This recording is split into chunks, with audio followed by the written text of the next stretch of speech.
Well, hello to everyone. We're going to be starting in about 2 minutes just to make sure we have a few more people joining us today. But we're happy to have you here. And my name is Anna, and we have Patrick from Paragon Testing Enterprises. So we both work at the Toronto office, and we offer the CELPIP and CALE tests. So today we're going to be talking about CELPIP. And we also have a guest, Assad from CIS, here today. Thank you for joining us. Thanks for having me, guys. Thanks, Anna. And we're all excited to be here. We're always doing all these presentations, and it's just, I don't know, I'm always talking, so I shouldn't be talking so much, but I'll be your moderator today. So if you do have any questions, we do have a question box. Usually it's on the right-hand corner. You can ask us as many questions as you like. We're going to have Assad help out for immigration questions and anything that has to do with CELPIP, just let us know. If I'm able to answer it, I'll just answer it directly. If not, then we'll be asking Patrick later on your questions and any comments you may have about this. If you're having any troubles with technical issues or connections, the best thing to do would be to log out and to log back in again, or to use the Chrome platform, because usually that works better for this system, but it's just to give you some information ahead of time, just in case you're not able to hear us clearly, or you can't see us clearly, or you can't see the information. So just let us know. If you can just log out or log in, that usually helps out already. So that helps me anyway. That seems to do the trick every time I have computer issues. Yeah. Or else I just ask my husband, because he's the tech guy. There you go. Yeah. We have the handouts too, Anna. Oh, yes, yes. And just to mention, we do have some handouts that have been given to you that you have access to. So the handouts, it's a participation package since you're here to view us today. You can download it, make sure to keep it, because it has the more detailed information about what we're doing in our presentation, but it's great information and you have access to additional resources there as well. All right, so so we're going to start off with Assad. So can you give us a little bit about what you do, what your organization is about, and then you can tell us a little bit more from your presentation. Thank you. Sure, definitely. So again, as mentioned, my name is Assad. I am one of the senior consultants at Canadian Immigration Services. We are located in North York by Yonge and Sheppard. You know, we provide immigration services for basically all the different categories of immigration. You know, the most common types of cases we usually handle are primarily through express entry, skilled workers, federal and Canadian experience class. We also do quite a bit of applications for sponsorship applicants, student visas, work permits. Those are usually the big ones that we deal with. And then, you know, every now and again, we'll get applications for, you know, of the other categories, visit visas, humanitarian cases, refugee claimants and stuff like that as well. So we kind of provide services for all categories. Some are obviously more targeted and more common than others.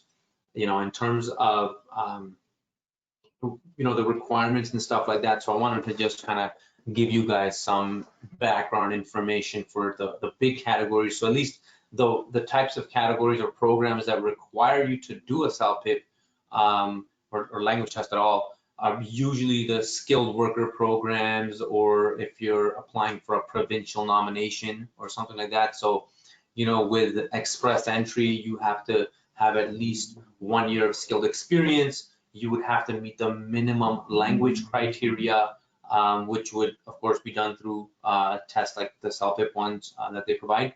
And you also usually have to get an education credential assessment for any foreign education that you have completed. And basically, you know, if you meet that minimum entry criteria, you can enter into the pool of candidates through the express entry system, and you're going to basically get points for several different factors. So basically, factors such as your age, education, language abilities, work experience, all these different factors are assessed, And depending on how you score in each of those categories, you're going to get a combined set of points. It's called the comprehensive ranking system, CRS for short.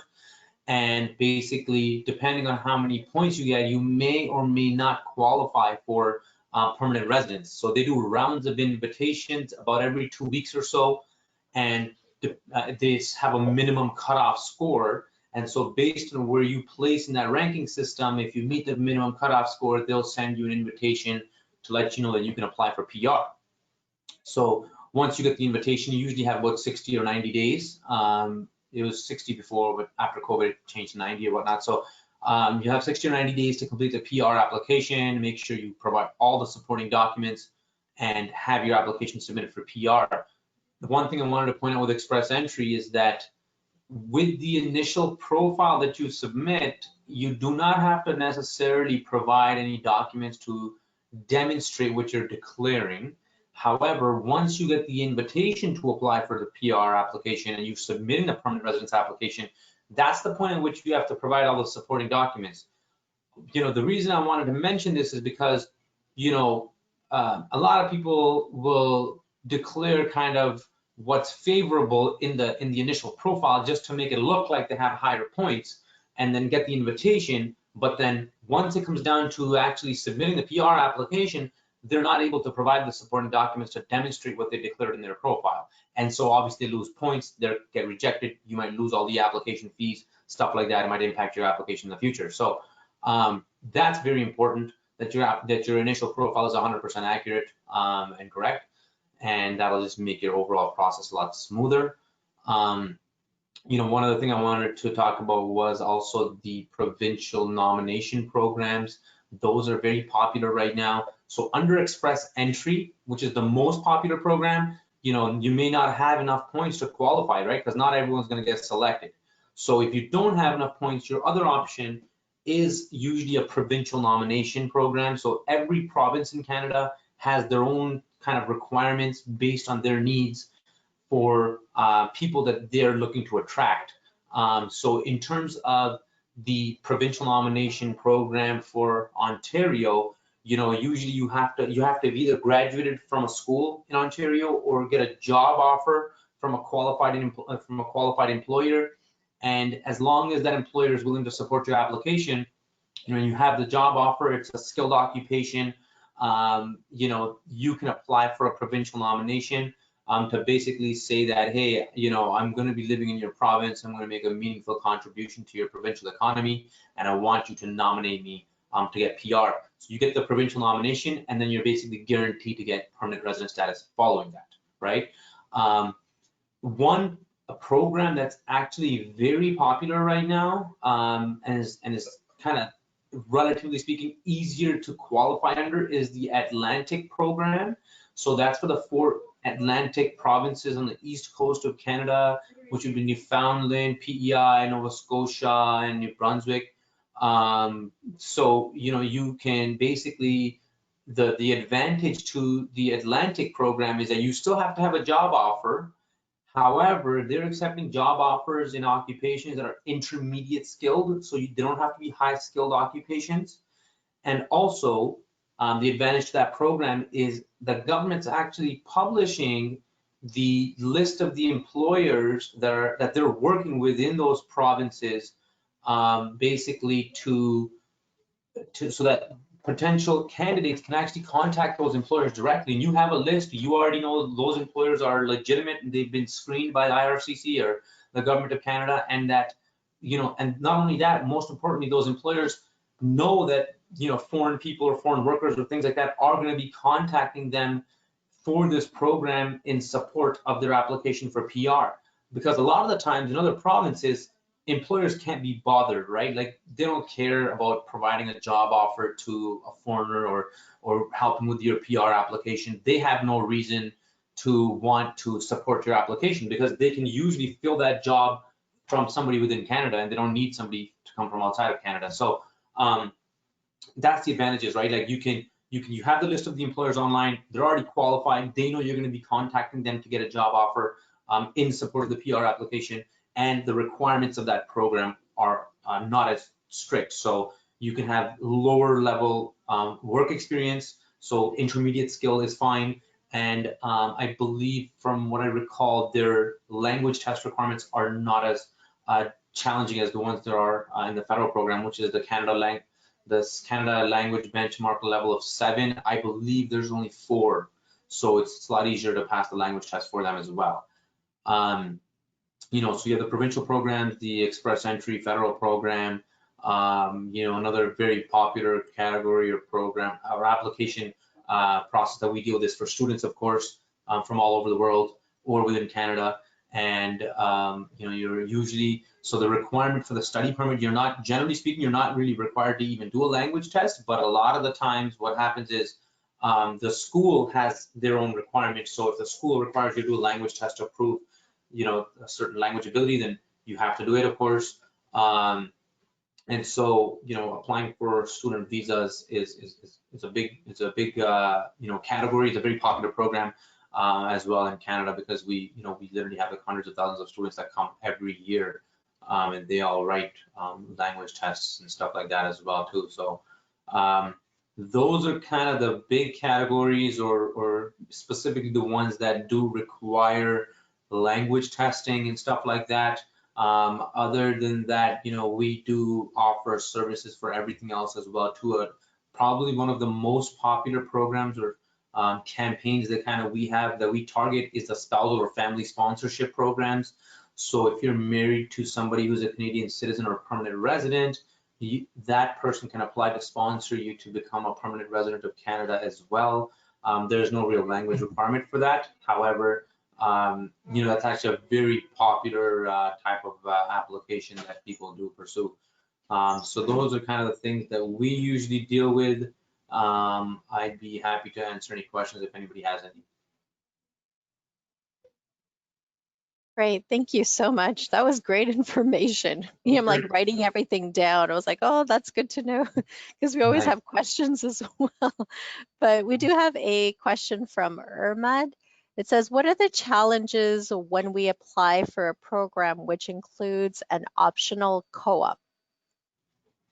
Okay, so the challenges, and I'm assuming that's going to be, that's for a study permit.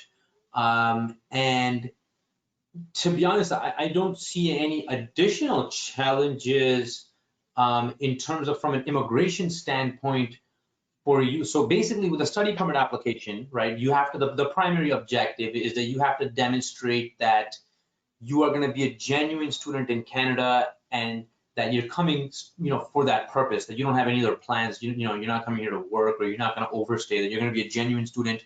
And so in that process, you basically have to kind of paint a picture for the officer to show how your program of study is going to help you in the future, how it'll potentially help you professionally and grow your career and widen your horizons, if you want to call it that. So, you know, that's usually what you have to establish primarily in a student visa application. And then the secondary thing is, you know, really, you know, showing that you have enough money to support yourself and things like that. Now, if you are saying there's an optional co-op aspect to your program of study, that's great. I mean, it doesn't necessarily impact your eligibility as an applicant for a study visa at all. It doesn't really change anything whatsoever. You know, my recommendation is always that you should get a co-op program or enroll in a co-op program if you have the option to do so, because, you know, with that, you can always get a valuable practical work experience in your specific field or occupation, which down the line for your overall career, to be honest with you, that's probably more valuable than the program of study itself, right? So, you know, you hear about all these big companies and I'm, you know, and they're publicly now saying we obviously, honestly, we don't even care. We care more about your practical work experience than we do about, you know, where you graduated from, you know, and your degree or whatnot. So the co-op stuff is always definitely a big help for that. But in terms of it impacting or, you know, your eligibility for a visa or whatnot, or your study permit application, it's not going to help you or hinder you. That's not going to change your eligibility criteria.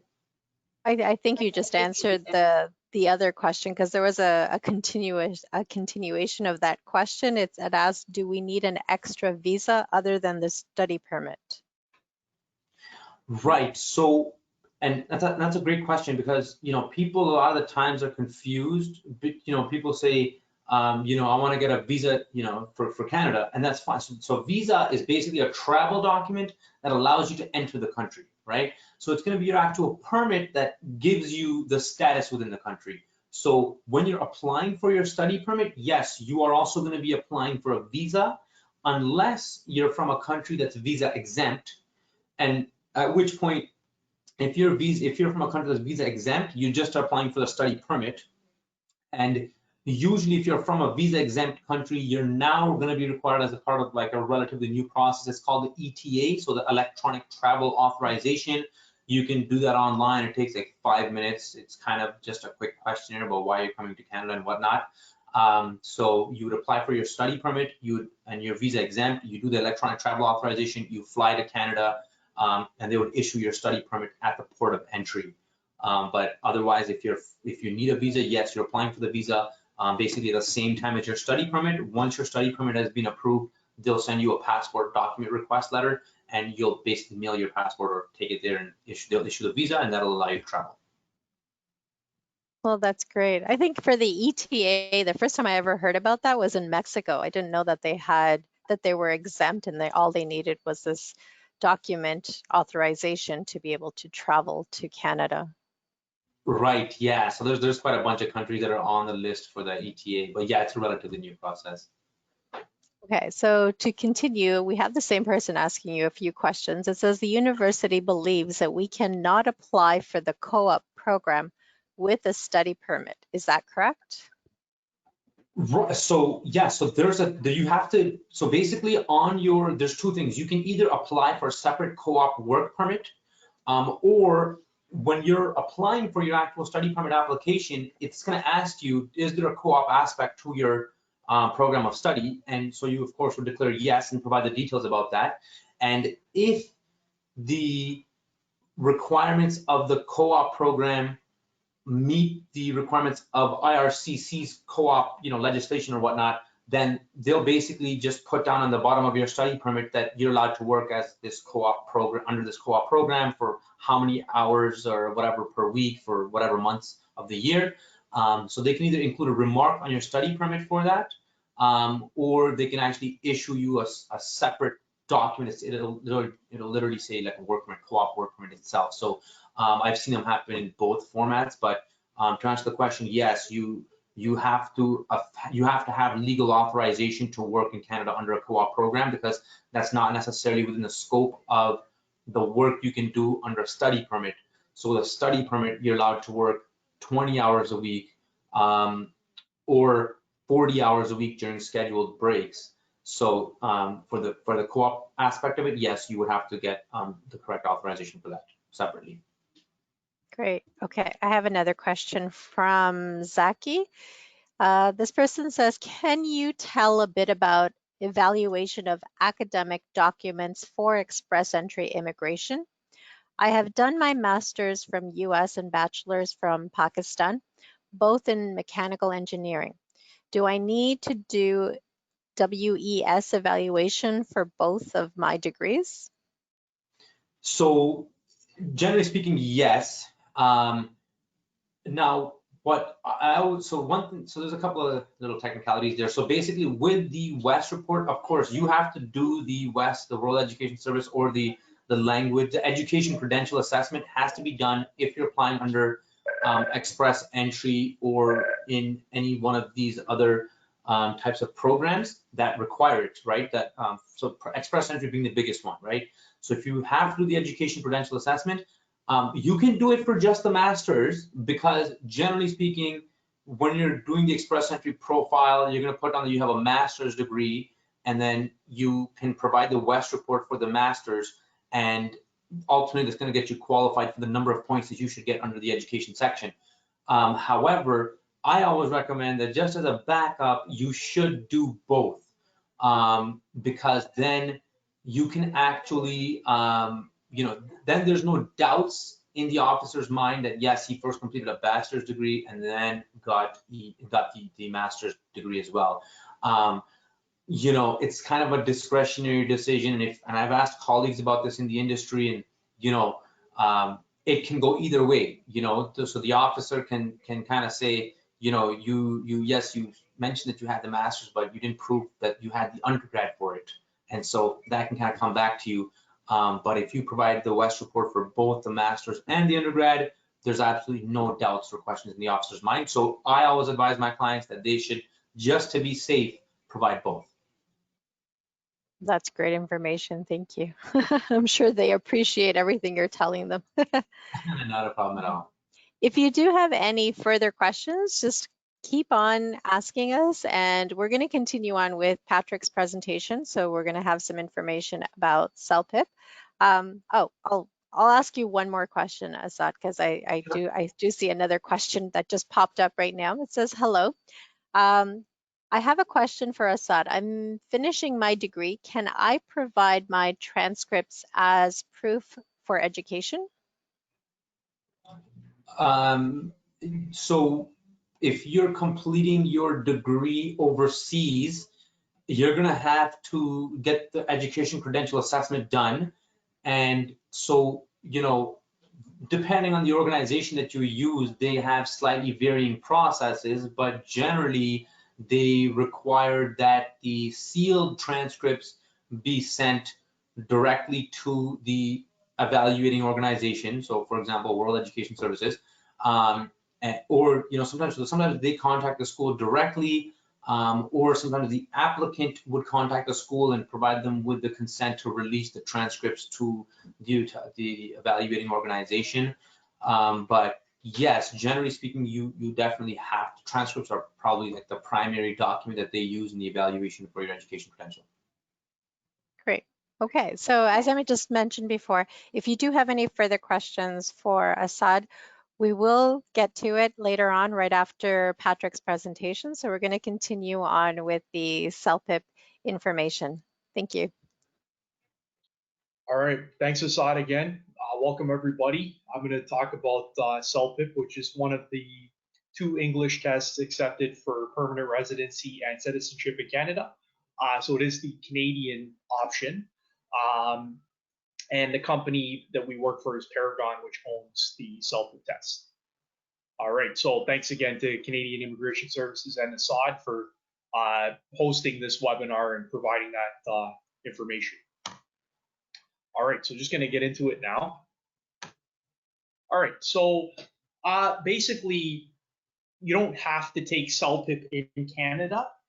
You can take it in other countries around the world, which are shown on the slide here, for immigration to Canada.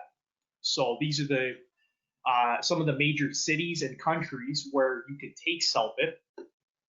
We do have many locations in the US. We have Dubai in the Middle East. We have actually 3 test locations now in India, and we have Philippines, Hong Kong, and a couple other places. So you can take CELPIP in one of those countries or in Canada. It has the same value. All right, so these are the main features of CELPIP. So it is Canadian. The major thing about that is that the English, the accents, the voices in the test are a Canadian or North American accent. So when you're doing the listening section, you're going to be listening to a Canadian accent, as opposed to some other tests which might feature a Australian or British accent. So some of you may find that more valuable since you're looking to settle and build a future in Canada. The test is fully computer delivered, so all 4 sections, listening, speaking, reading, and writing, are completed at a test center on a computer. You get quick online results. So after you've taken your test, in 4 to 5 actual regular days after, not business days, the results will be available online in your CELPIP account. So when you register for the CELPIP test, you're going to create a free CELPIP account on the CELPIP website, and you can sign into that account to check your scores. Also, due to the COVID pandemic, we did make an arrangement with the Government of Canada that your results can be uploaded online. So you don't have to wait for your official score report to come in the mail, which there could be delays with Canada Post. So now the results that are in your CELPIP account in 4 to 5 days after your test can be downloaded and submitted to the government electronically on the computer. So that'll be a little bit more convenient and easier for you guys, especially right now given the current climate. Yeah, and the last point there, we have a lot of free study products.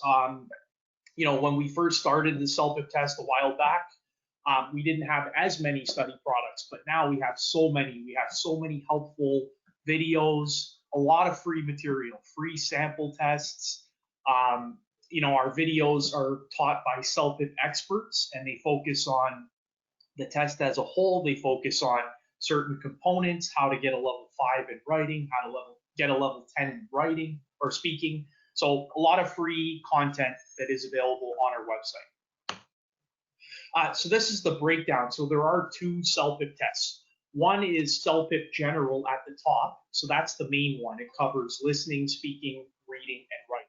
So the cost for that is 280 Canadian plus tax. That is the test you would take for permanent residency or immigration to Canada. So express entry, provincial nominee programs. That's the main CELPIP test that covers all of the sections. The bottom test is called CELPIP General LS, L for listening, S for speaking. It's called LS because it only has listening and speaking.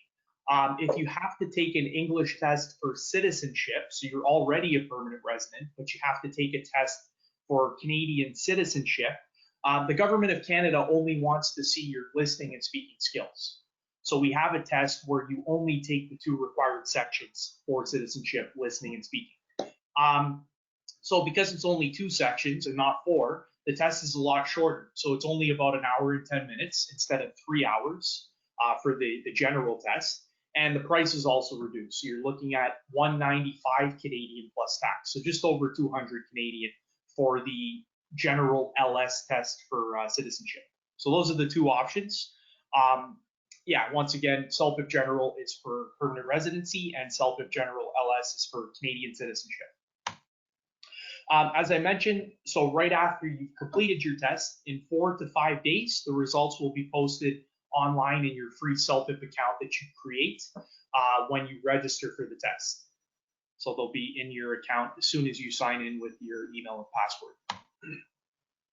Okay, so the government of Canada, when they are evaluating somebody's level of English, they use the CLB level. CLB stands for Canadian Language Benchmark. So somebody is given a CLB level in listening, speaking, reading, and writing. So it's 0 is like, you know, the lowest, up to 12, which is advanced proficiency. So the CELPIP levels that we give to you when you've taken the test, like your scores, they are equal to the CLB levels. The benefit of that is that you don't have to convert or calculate what's a CELPIP level versus a CLB level. So a CELPIP level 12 equals a CLB 12.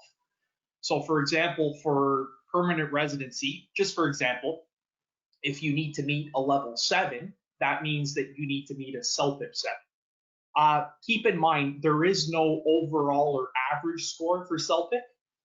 So whatever level you are required to meet, maybe it's a 7, that means that you have to get at least a 7 in listening, speaking, reading, and writing in one test.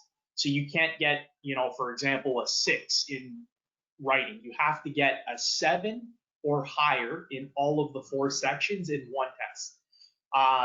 So yeah, no overall score, just a minimum score that you'll have to meet across all 4 sections in the test.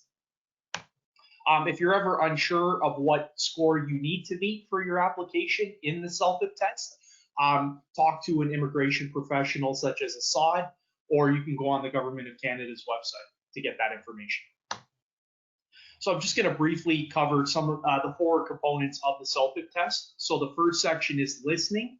So listening is multiple choice. So you're going to be hearing different conversations in your computer headset. They're going to be general everyday topics, and they're going to be using a Canadian accent, which may be familiar to many of you that are living in Canada. So once you've heard the conversation, then you'll be answering multiple choice questions based on what you've heard. As you're listening to the clips, you won't know what the questions are. So at the beginning of the test, when you enter the test room, we're going to be giving everybody note paper. So the listening section is a great section to take notes on what you're listening to. That way, you can fully remember and be prepared for the multiple choice questions that follow. Okay. This is just showing you how the listening section looks. So in this case, the question is played to you. It's not written on the screen. The question is played, and then you answer it with choosing one of the 4 options. So the second section is reading. Reading is also multiple choice format. The difference is, as you can see here, you're going to have the reading passage on the left and then the questions on the right. So you will have access to the questions at the same time as you have access to the reading. So you can constantly, go back and forth between reading and the questions. Always, because CELPIP is a computer test, it's always going to tell you how much time you have left for each given section. One of the benefits of CELPIP is that you don't have to wait for the time to expire. If you've answered all the questions on the screen, you can click the blue next button that's shown on the slide there to go to the next section. So what that means is that you can end up finishing the test early. You don't have to wait the full 3 hours for all of the time to expire. Just keep in mind, when you hit the next button, you can't go back. So just make sure that you're happy with what you've submitted and you've double checked it. So the writing section is two questions. So one of them is writing an email. So you'll have to know how to format a general email, which many of you do, given today's world with computers doing so many things. You'll also have to frame your response within a word count range. So it's going to tell you, please answer this question and keep your response between 150 and 200 words. So you want to stay within that range. You don't want to write less than the minimum, and you don't want to go over the maximum, because that's your ability to follow instructions. The main features of the writing section in CELPIP is that, similar to Microsoft Word, you're going to have access to cut, copy, paste, and spell check in the real test. So if you misspell a word, the system will let you know. It'll underline it, and then you can right-click on it, and it will give you suggestions that you can choose between. So the real test has cut, copy, paste, and spell check. So that might be, a benefit to some of you, like an aid to help you. Yeah, so the second question is picking between 2 options. There's no wrong answer. You just pick a side and you give your opinion on why you think choice A is better than choice B, or choice B is better than choice A. This is just to give you an idea of how the writing section looks. So you have the scenario on the left, you have the instructions of what to include in the email on the right, and then you have your writing space. Keep in mind, I mentioned the word count. So the computer will tell you how many words you've already typed. So you won't have to count, well, how many, it'll tell you you've typed 75 words already. So it'll be easy for you to keep your response within the required range. Okay, the last section is speaking. So how the speaking section works is that you're going to be talking into your computer microphone, because you have a headset with a microphone on it. So you're going to be following the instructions on the computer screen and then talking, providing responses into your microphone. These responses will be recorded and marked at a later date by real CELPIP raters. So it won't be a live face-to-face evaluation.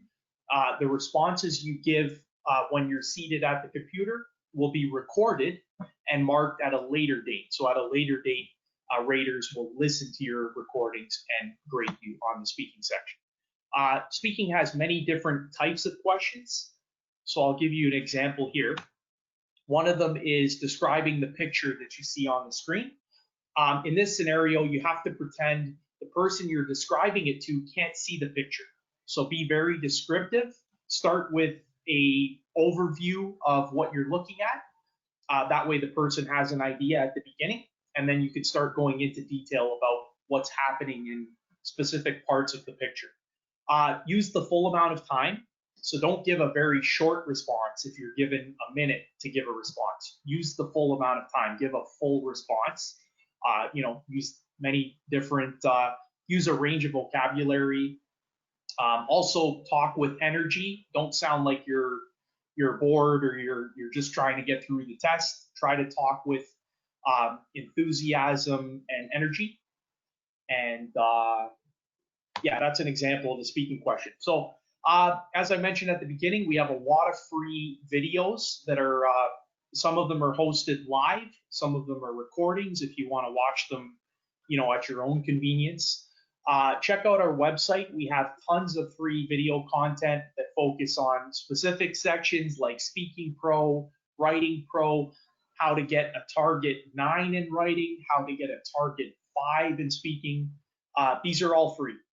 We also have a live weekly kind of like talk show that is hosted and streamed on YouTube. So that's every Tuesday and Friday. It's CELPIP Live. It has some CELPIP staff that are hosting it, and we usually invite a special guest, such as an immigration lawyer or consultant, something that's relevant to settling in Canada and building your English. So it's very useful. It's free. And there's the ability also to ask questions to the CELPIP experts and some of the guests that we have. So check out the website for information on when that's available. Okay.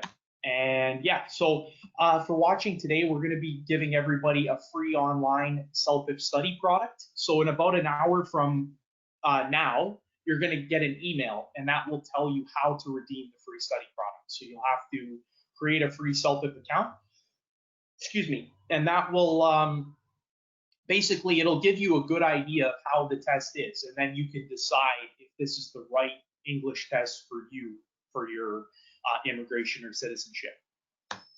Okay, just like everywhere in the world, we are adapting to the COVID pandemic. So now when you take a test with us, we are even more careful and even more cautious. We everything's sanitized multiple times. We have a new check-in procedure when you get to the test room, and there's more distance in between everybody that's taking their test. So we've responded to the pandemic, and our priority is to keep you guys safe as you're completing your tests for the immigration or citizenship process.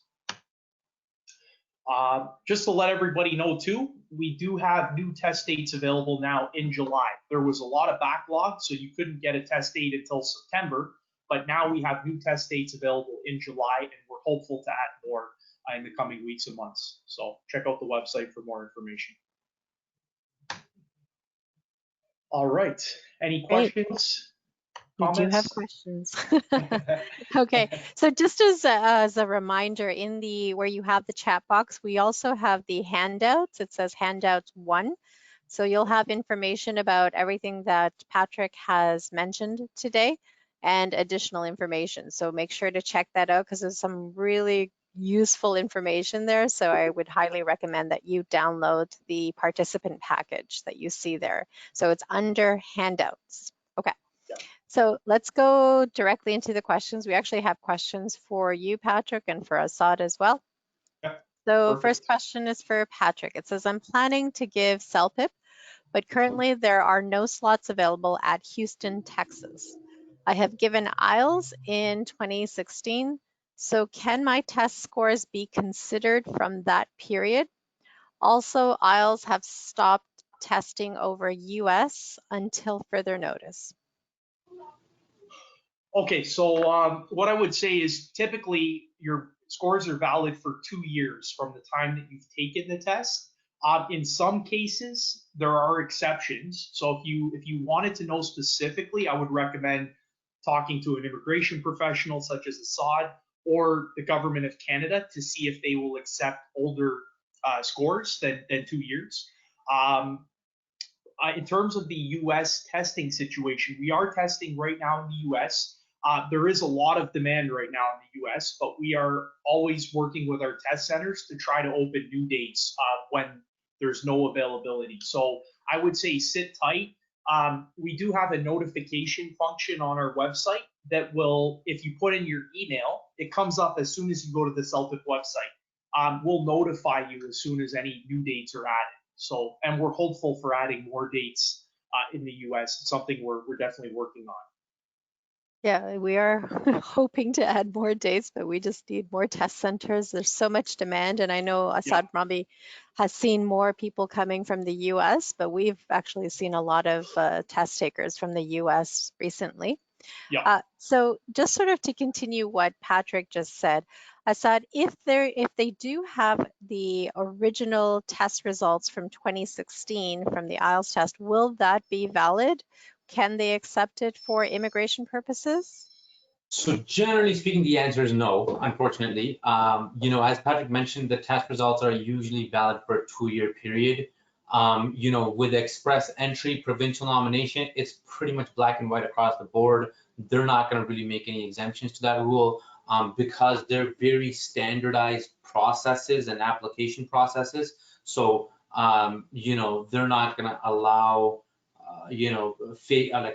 favor anybody over somebody else, right? Because then that's unfair to basically every other applicant that's come through that program and provided the documentation in that correct amount of time. So it's usually 2 years, and they're pretty strict about that. And this is for anything for permanent residency. And what about citizenship? Say they're applying for citizenship and they have an expired document. Is that also exempt from that, or do they have to retake the test, or can they still use an expired test result? Right. So for citizenship, it is slightly different. So if you're between the ages of, I believe, 18 to 54, you have to prove that you've done the language test. And now, generally speaking, you don't even necessarily have to take the test if you can prove that you've either studied in Canada or at an overseas school that has the program of study delivered in English, right? So that would, usually be sufficient for them. However, in terms of if you're applying for it and you've never gone to like an English school, or you don't meet any of those other conditions, and you have to provide a language test, again, that timeline does apply. So they're not going to accept an expired document. They're pretty straightforward about that. And it's pretty black and white. Like, it's very objective, if you want to call it that, because they've established a 2-year window. They know the date you took the test, and it's very clear to see if you fall in that window or not. And so, the only thing is, if you've gone to school here or something, or you've gone to an English speaking school overseas and you can prove that and provide the documentation for that, then you don't even need to do the language test. But if you have to do the language test, just keep it in the 2-year window. I mean, you want to play it safe. There's no reason why, you can't just contact Anna or our Paragon staff here, Patrick, and Of course. set up a date with them. So I'm pretty sure it's pretty quick. But just note that if once you do the test, we always recommend to order an additional test. Always keep one for yourself, just in case if you ever need it for other purposes, either for work purposes or for citizenship. So it's always best to keep your test results handy, just in case for any future references. I think that's the only advice I can give for that, because you never know if you'll need it again. Now, this one actually I thought would be for Patrick, but I think it's more inclined for Assad, so I'm going to have him answer this question. It says, to follow up from my previous question, I have given a language proficiency test at my university in order to qualify for the teaching assistant position, and I scored 90 out of 100. Will that be helpful? Okay. So she did a language proficiency test. But they didn't mention specifically what proficiency tests they took. Okay. And I don't think well, I mean, from what I understand, if you can correct me, Assad, but from what I understand, if somebody is taking a proficiency test for university or college purposes, that's different from the immigration side, correct? That's correct. So the university or college one is usually the academic one, and then for school, or for immigration purposes, for express entry and stuff like that, it's usually just a general test, which is actually easier than the academic one, from what I understand. So if you scored well in the academic, you have nothing to worry about, but you will have to provide the results in the general test. I think what this person is trying to get at is, because if they mention that they got 90%, out of 100%, then I don't believe, because if they had taken a test through a designated organization, it probably would have shown up as under the, like a band level or a Right. Canadian language benchmark level or something. So I think something that the test this person is referring to may have been an internal test through the school. From And the so university. to answer Yeah. the question, if it's an internal test, then no, unfortunately, that person, you would still be required to do like a CELPIP, for example, to prove your language proficiency. Okay, great. Okay, so well, I'm going to continue on. It says, thanks a lot for your advice. How soon can we get the PR after studying in a one-year program in a college in Canada? Right. First, you're welcome. And so, to answer your question, it's kind of hard to give you like a definite answer. So basically, my first recommendation is that you should definitely do a 2-year program or 2 one-year programs that are prerequisites for the other. The reason I say that is because if you graduate and you graduate from a 1-year program, they're only going to give you a 1-year post-graduation work permit. And in that time, it's going to be difficult for you to, find skilled employment, work for exactly 12 months, which you have to do 12 months, as the minimum you have to work straight direct, at 1,560 hours over a 12-month period to even qualify for PR under express entry and stuff. So it's going to be tough for you to manage all that stuff in that 12-month period, and you're kind of racing against the clock the entire time. And I know international student fees can be significantly high, but if your long-term plan is to get PR in Canada, you can think of that as an investment and kind of, I always recommend do the 2-year program. That way you'll be able to get a 3-year post-graduation work permit, and that'll give you plenty of time to be able to get qualified and meet the work experience requirements and stuff. Make sure that the program of study is eligible to issue post-grad work permits. And so to finally answer your question is that how fast can you get it? You can get it as quickly as you become eligible for it, which is at least 1 year of skilled work experience. So after gaining 1 year of skilled experience, you've already written your language test and you may have ECAs from foreign education or whatever. And so you can enter into the pool, but keep in mind, ultimately it's going to depend on what your score is overall, what the minimum cutoff scores are at that time, and things like that. I think a lot of the questions now have to do with what score requirements they do need. So it says, thank you for your information. What CELPIP level or score should I aim for to maximize my language points for my express entry application for skilled worker?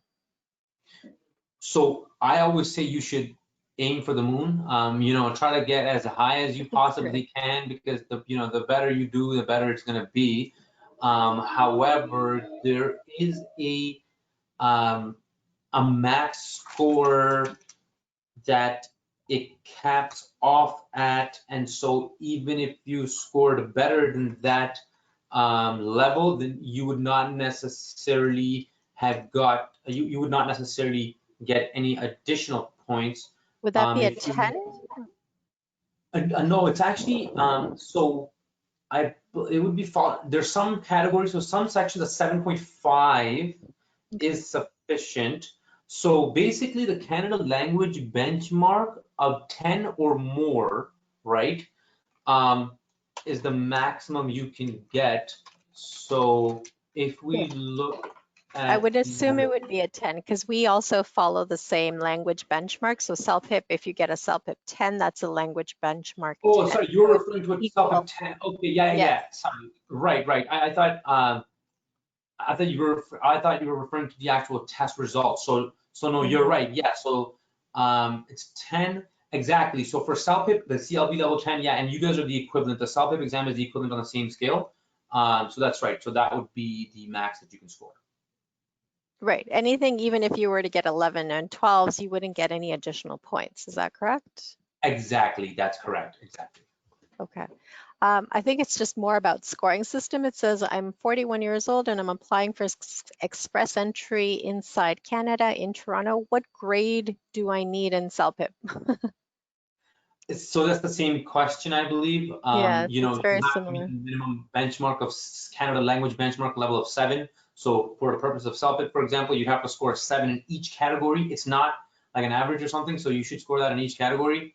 and that'll be the minimum requirement. But again, the higher your points, the higher your score, the more points you'll get. So you should always try to, get as high as you can. So the range that they have is between 7 and 10. Is that correct, or is it 8 and 10? I mean, in terms of what the So the minimum that they criteria, would need is a 7? no, so they can actually, if we check the, sorry, 1 second. So under express entry, the Canadian language benchmark level per ability. So CLB level 4 or 5 gets you the minimum points, which is a 6. Yeah. So you only get points for CLB levels 4 to 10, basically. Depending on over their 10, over 10 you situation. max out. Yeah. Over 10 you max out. So on so anything under a CLB level 4, you're not going to get any points under the language test, language category. Okay. Right. So would it be the same? Because I think it's the questions are almost repeated. I have a work permit and a master degree evaluated from Wes. I am going to write the CELPIP test. What score do I need?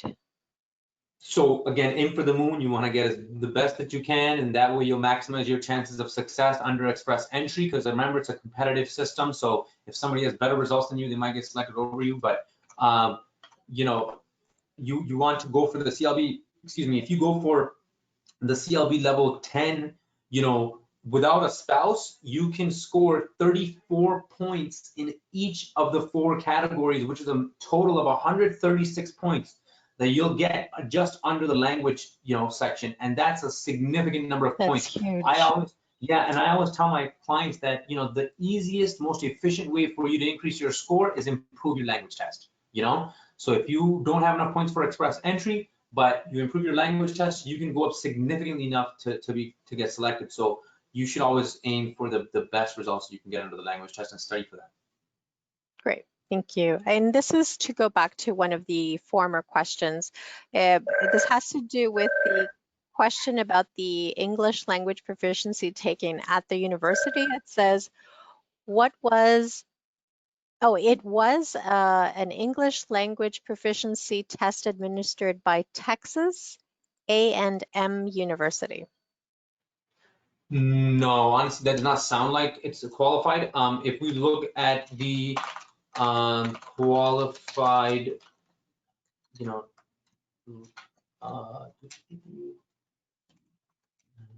We have great questions. I'm very happy with this. Yeah. Sometimes it's hit or miss, but today it's Oh great. no, people are Everybody's super engaged. participating. Yes, Yep. this is fantastic. Yeah, right. Okay, so just to confirm, so there's only, there's only 2 approved language tests that they accept, and that's basically CELPIP and IELTS. So yes, And they're both general tests. None of them are academic tests. Correct. They're both general. That's right. Okay. Well, I don't know about this question, but I'll pose it to whomever wants to respond to this. It says, can CELPIP help us find an employer before reaching to Canada if we pay more? I would say no. But, yeah, probably not. I mean, I don't know about the other part of the thing, but sorry, just give me one second. Uploaded the documents and comment wants to call back. I don't think CELPIP as a company, as part of Paragon, would be able to find an employer for you. So that would be pretty tough unless I don't know any other information. But Patrick, if you want to add in anything about that, but Like if they had the results, would that be more enticing to an employer if there is out? I don't know. It says, can CELPIP help us find an employer before reaching to Canada if we pay more? Oh, sorry, I'm back here. I think what they're asking is if you guys, your organization helps with employment opportunities, which I don't think you guys do. Maybe that's what they're asking, but that's the only thing that I could gather from that question. Right. No. Yeah. But if you've taken CELPIP and scored well, and you were trying to find an employer in Canada before you moved, it would help to show, hey, these are the scores I got on the English test, as far as I know, just in general. Yeah, and I agree with that too. I think employers, in that sense, yeah, like if you can prove you have strong language abilities, I'm sure they're more likely to consider you as a candidate. Great. Okay, so let's just continue here. Let's see. What comprehensive ranking system score is considered a good score that has a high potential to get an invitation? Would you say 400 plus or 450? So right now it's at about 431, I believe, so, or 435, around there. And that's only because they're not accepting applicants from outside of Canada. So the FSW, the federal skill program, is suspended right now. They're only inviting people under the Canadian experience class from within Canada. That's where the scores have dropped. Generally speaking, once they lift the travel bans and they start inviting people from the federal skilled worker category from overseas again, the points are going to go back up. The level that they were at before pre-COVID or whatnot was about 475. Great. So it's getting better now. It seems like Yeah, it's so slightly some, yeah, easier. some people Yeah, that were not able to, like, get qualified for the longest time. I mean, I guess COVID is kind of a blessing in disguise for them. So, they right. ended up getting stuck because the points went down significantly. Wow, that's great. Well, you're very popular, Assad, so I'm going to continue on with the questions. It says, hi, Sure. thanks, you giving us information. I did 2 one-year postgraduate, that's 2 years of school. However, I was given 1 year PGWP. How can I get an extension? So the thing is, if you did 2 one-year programs, you have to, the second program, the first program you did, sorry, it had to have been a prerequisite for the second program that you took, right? So, but if these were 2 totally unrelated random programs, maybe even at different colleges or universities and stuff like that, then you're not going to be entitled to a 2-year post-graduation work permit. So generally speaking, when you applied for the post-graduation work permit, you probably would have included in your application that you wanted the work permit based on your 2 years of study, but then after their evaluation, if they determined that the 1-year program, it was not a prerequisite to the second 1-year program and they were completely unrelated or something, then they would have only issued you a 1-year post-grad work permit. Unfortunately, it's impossible to extend that. They'll literally only issue you that once in your life in Canada, unless the post-grad work permit was limited for the duration based on the eligibility period of your passport. So if your passport was set to expire within 1 year from that time, then they would only issue your post-grad work permit for the 1 year and you can apply for the extension. But from what it sounds like, if it had nothing to do with your passport expiration date, then you're probably not going to be eligible to apply for an extension unless you can demonstrate that there was an error made by the officer in which, that the first program was a prerequisite to the second program and that you did meet the conditions of that. Okay, great. Wow, I'm learning a lot today. Okay, now Patrick. Regarding the CELPIP test, can I move back and forth among questions within the same section, like the questions within the reading section? I cannot hear you, Patrick. Yes. So everything that's on the same slide, you can navigate between. But once you hit next to go to the next page, then you can't go back. But anything that's on the same screen, like sometimes with the reading section, you can scroll up and down and there's all of the questions for that page. So on the same page, yes, but you can't go back once you click next. Great. Okay, I have a question from Tuyen. I am training as a PhD candidate.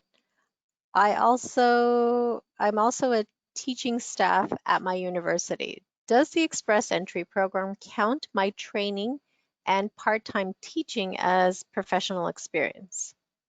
The short answer is unfortunately no. Any skilled experience that you gain under a training program, co-op program, internship, or part-time, unfortunately, as a student, part-time as a student, or anything is not going to count towards Express Entry. You can use part-time work experience that you gained not as a student. So let's say, like, if you graduated, you have a post-grad work permit and you're working part-time for somewhere, you can use that experience, and it's a skilled occupation and everything, of course. But based on your questions, no, it doesn't seem like you qualify for that. Okay. The next question that I have says, I am a software developer with more than 9 years of experience. What do you think is enough score if I am considering express entry or PNP? So again, right now, if you're applying to the Canadian experience class and you have Canadian work experience, you only need about 435 points or so to be selected. If you do not have Canadian work experience, you can still enter the pool right now. They're not accepting people, but you're gonna have to have at least 475 points to qualify. And of course, those points will be determined based on the overall, like all the different factors that we talked about: age, language abilities, educational background, all that stuff, right? We obviously provide assessments and do consultations about all this stuff. So you're, welcome to obviously contact us at any time. We can schedule a consultation and assessment for you as well to determine your points. Okay, it says, are HR letters from my employers enough as proof of work experience? For example, I worked as an educator for 3 years and a half, but I didn't have work permit in the first and a half years. Will the first and half years be counted as part of my work experience?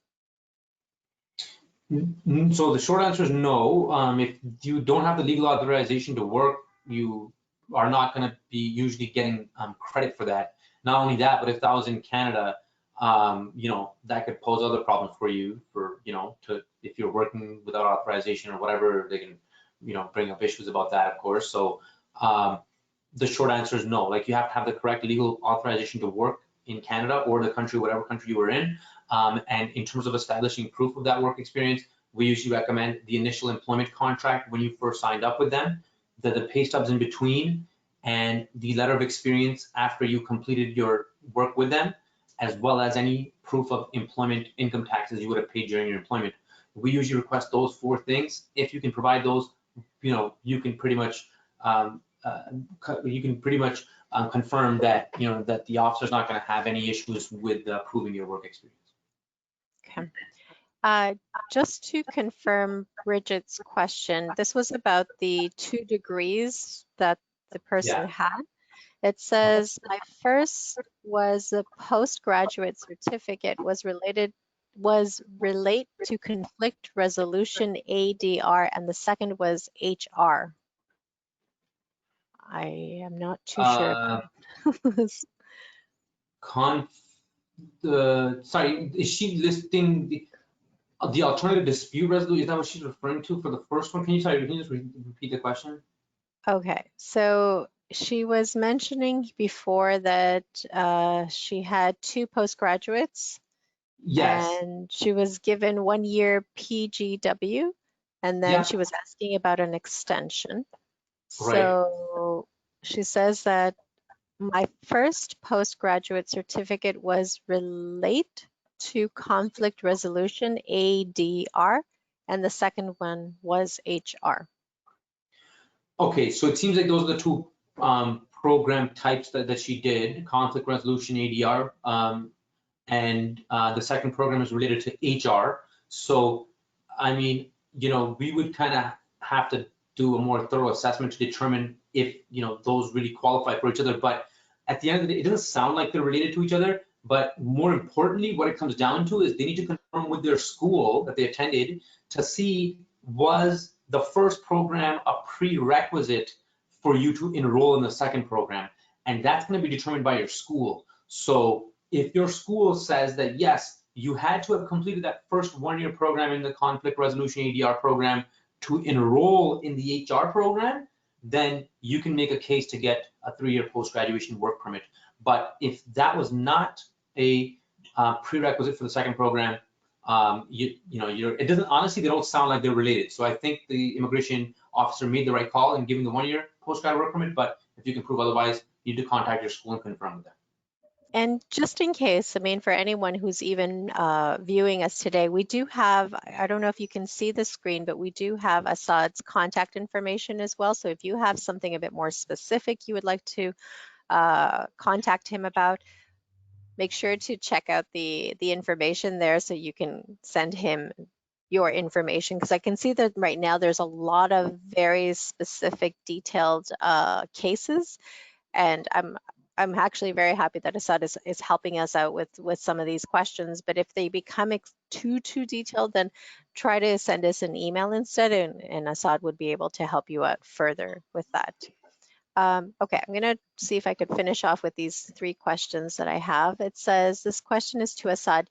Just to confirm, in-school employment such as graduate assistant, teaching assistant are not considered work experience, even when the beneficiary is paid a part-time wage and filed tax upon the employment.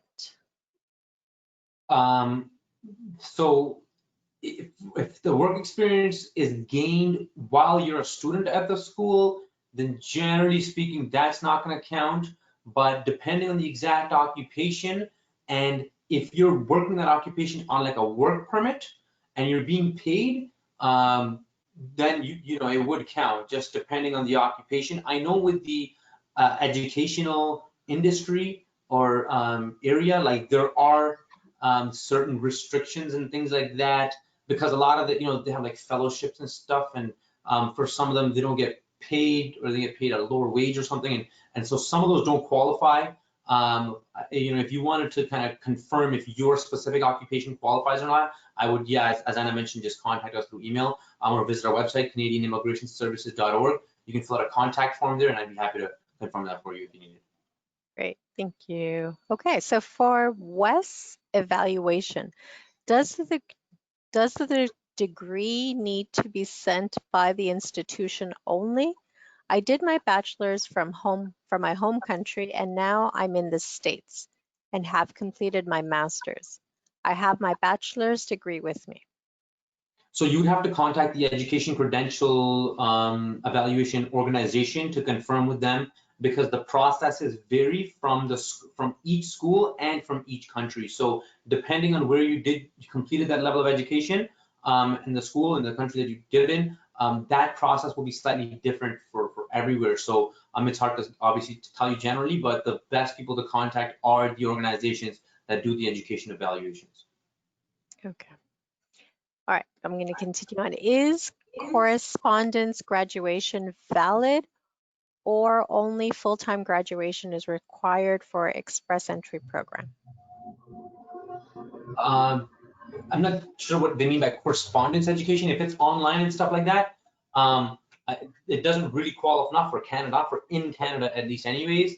But you know, if you can get the education credential assessment from like World Education Services, you know, regardless of how you did it, if you have the West report stating that, you know, I have a bachelor's degree in whatever, and regardless of how it was completed, you know, you'll get points for it in express entry. But I don't imagine that they would give you that accreditation if this was an online only course or something like that.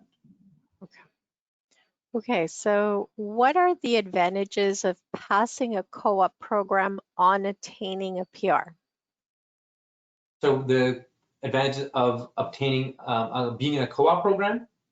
Yes, or passing a co-op program.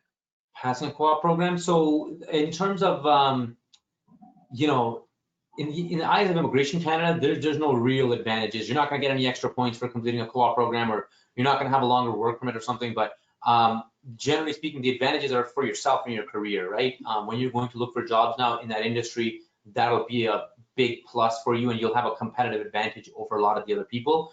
But for immigration-wise, it's not going to help you or increase your chances of getting a study permit in Canada or anything. Right. What documents are needed as a proof of employment or work experience? Okay, so we went through this briefly before as well. So the 4 items we usually recommend are the initial employment contract when you first signed up, the pay stubs during your employment there, the letter of experience once you completed your work there, and then the 4th item is any proof of income taxes you paid during your employment. Okay. All right. Can I have a total work experience of 3 years, but not in the same field? I worked as a pharmacist in Egypt for 1.5 years. Then I worked as an educator for 2 years somewhere else. Do you consider my work experience 3.5 years? So it's usually for the federal skilled workers program. So in Canada, if you gain that experience, yes, it would have counted as 3 years. But for overseas, under the FSW, the federal skilled workers program, it's a single NOC code. So you're gonna have to pick what you want to consider your primary occupation and use the code for that one. So if you have more years of experience as a teacher, then generally speaking, you would probably put that as your primary occupation, because that'll get you more points because you have more years of experience in that profession. Okay, I'm gonna ask you this next question, but it has a lot of terms that I'm not too familiar. It says, what's the best pathway you can suggest? I'm currently working in Alberta under NOCB and has a 3 years work experience abroad in the same NOC. And what was the first part of the question? What was the question itself? Like, what is he asking, or she or she? The best pathway you could suggest if I'm currently working in Alberta under NOCB and has 3 years work experience abroad in the same NOC. Right. So, I mean, again, always express entry. That's always my first recommendation. Check to see how many points you may have, or again, we can do the evaluation for you as well. Check how many points you have in express entry. If you meet the minimum criteria, which is around 435, and since you're working in Alberta, you should have work experience in Canada. That'll help you for express entry. So if you have at least 435 in express entry, enter into that pool right away. If you don't, you can still enter into the pool, and you can consider a provincial nomination. So if your employer is willing to support your application and provide the documentation, you can get a provincial nomination, that'll lead to your PR after. Okay. All right, so I'm going to ask you the last 2 questions, and then for any other additional questions, we will ask you to either write to Assad directly, or you can write to us if there's any additional questions about CELPIP that we can help you with as well. So it says CLB9. Do you think, oh, sorry, I think I'm reading this incorrectly. Just give me 1 second. My friend's score is 407. If he gets CLB9, do you think he shouldn't take express entry path since his score is far from the minimum accepted score you mentioned earlier? Is it possible that the scores go down in some rounds? Of course, the scores fluctuate. Right now, they're around, I think the 431. At one point, it actually hit 413. That was like a while back, but they definitely fluctuate. The lowest I've ever seen is 413. They're right now between 431 and 440 or so. To answer the question, if you're only at 407, I still recommend you enter the pool, because you never know. You can wake up tomorrow and the points drop. But and if you're at CLB level 9, you can increase it to CLB level 10 and get those additional, I think, 8 or whatever points it is, if you would like to do that. Otherwise, you're going to have to consider, a provincial nomination, basically, if you're not going to have enough points to qualify for express entry. But I still recommend you should enter the pool no matter what. If you're doing it yourself, it's free for you anyways. All right, can only one from the couple apply for Canada PR and the other goes as dependent? In this case, will the dependent be allowed to work under any profession in Canada? Well, if you're applying as a PR in Canada and you have a spouse, you can either consider your spouse to be accompanying you to get permanent resident status in Canada at the same time as you. If you do that, your spouse also will get points. But if your spouse, for example, like if they don't have significant education or language test abilities are not that great or something, then it could it could bring your score lower, right? So sometimes if people have a spouse who does not have good qualifications, they'll make that spouse unaccompanying. So they'll declare them on the application, but they're saying that they're not going to get PR at the same time as me. I'm going to go first, and then you can apply to sponsor that spouse to get permanent resident status. Otherwise, they can't, they would have to come on their own separate work permit if they were going to come as an unaccompanying. Okay, great. All right, I'm going to finally ask you the last question. Can you explain a bit about the place of issuance of police certificate? I have been in the States for around 3 years, but before that I was in my home country. Can you, and sorry, what was the first part? Can you explain the place of issuance? Yes, issuance of police certificate. Okay, so, you know, on the IRCC website, like you can kind of, if you Google, find out how to get a police check for IRCC, there's going to be a drop-down menu and it'll tell you what the requirements are for each country. So, you have to provide a police check for every country you've lived in for more than 6 months since the age of 18. And so, yes, that definitely includes the USA. The USA is just the FBI federal check. You can do it online. It takes literally 2 to 4 days, I think, and they'll send it to you directly. And other than that, yes, you have to get a police check from any country you've been in for more than 6 months since the age of 18. You don't have to travel back to that country. You usually can apply for an embassy in the country that you're in for that specific place. I think just to confirm something from before of your explanation, there was a person that had mentioned their friend scoring 407. The Yes. friend is overseas, so they are not in Canada. They're outside Canada. Does that make a difference if they're applying? No. So, okay. So they're overseas. So that means that, right? That means that that person's only going to be eligible once the travel bans are lifted and the federal skilled worker program comes back into effect, which means the minimum score they're going to need is 475, around the 475 when they go back up. So, yeah, that means they're going to have to significantly improve their score, which if they're already at CLB level 10 or 9, they're not going to be able to improve their score enough on the language test for them to go up to 475, which means this person that's overseas should definitely consider provincial nominations, you know, through Ontario, Saskatchewan, Alberta, BC, or any of the other provinces, or the Atlantic Immigration Pilot Program. You should definitely look into that. That'll be something that could significantly help them get PR in Canada. Great, thank you so much. That was amazing. That was fantastic information. I think this is the first time I've learned so much because we've never had Me this too. many questions before. So thank you for your time, Assad. That was Thanks, Assad. brilliant. You're Yes. welcome. Thank Not a you. problem at all. If there's any questions or concerns, we can go from there. It's great to be here. Thank you for having me as well. And thank you to all the participants with all their great questions. You guys Oh, can always amazing. reach out to us at CanadianImmigrationServices.org, and we can all go from there. Yes, and you can Sounds see great. the link. We've had the link there just so that you could see all the information. So just make sure to take advantage of that. If you have any questions, please let us know. If not, if you have questions for Assad as well. But thank you for attending. You've all been amazing. Thank you for all the questions. It's been so great. Thanks, So everybody. have a lovely care. evening or Take care. day, wherever you are. Yep. See you guys. Bye-bye. All right. See you. Bye. Thanks, everybody. Right. Yay.